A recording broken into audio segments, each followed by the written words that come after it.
Praise the lord, హల్లెలూయా. ఈ దిన వాక్యము యోమ్ దెబిరిం 29వ తారీఖు 8వ నెల 2024వ సంవత్సరం.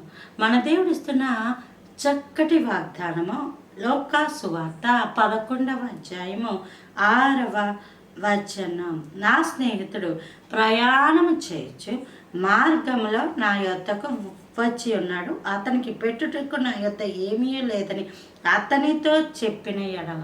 అంటే అర్థం ఏంటంటే, నీకు అనుకోని శ్రమ వచ్చింది, ప్రయాణం చేయొచ్చు, మధ్యలో వచ్చారట. అంటే నేను ఇది వస్తుందని అనుకోలేదండి, నా జీవితం నేను ఇలాగ అవుతుందని అనుకోలేదు, అకస్మాత్తుగా ఖర్చు ఇలా వస్తుందని అనుకోలేదు, ఈ అంచనా వేసుకున్నాం కానీ అంచనాలు తారుమారైపోయాయి, నేను ఇలా అవుతుంది అనుకోలేదండి, నా జీవితం ఇలా ఉంటుందని అనుకోలేదండి అని నువ్వు ఎవరి ఇంటికి వెళ్ళినా నీకు సహాయం చేయరు, కానీ నీకేమిస్తారు ముందు సలహాలు. నన్ను అడిగితే మేము చెబుతాం, ఆ రోజు అలా చేయాల్సింది, అప్పుడు జ్ఞాపకం రాలేదు కానీ ఇప్పుడు గుర్తొచ్చేమా అని ఇలాంటివెన్నో లోకంలో అనుకునే మాటలు మనం వింటూ ఉంటాం.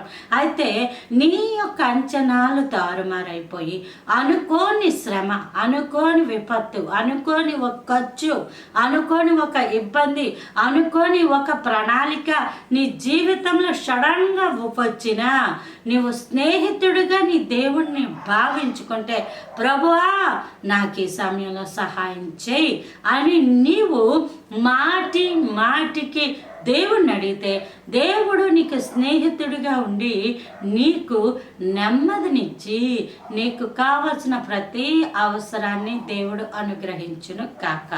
ఈ స్నేహితుడు అనే పదాన్ని హిబ్రూలో రియా అని అంటారు, గ్రీకులో ఫిలోస్ అని అంటారు. Praise the Lord. ఆమేన్.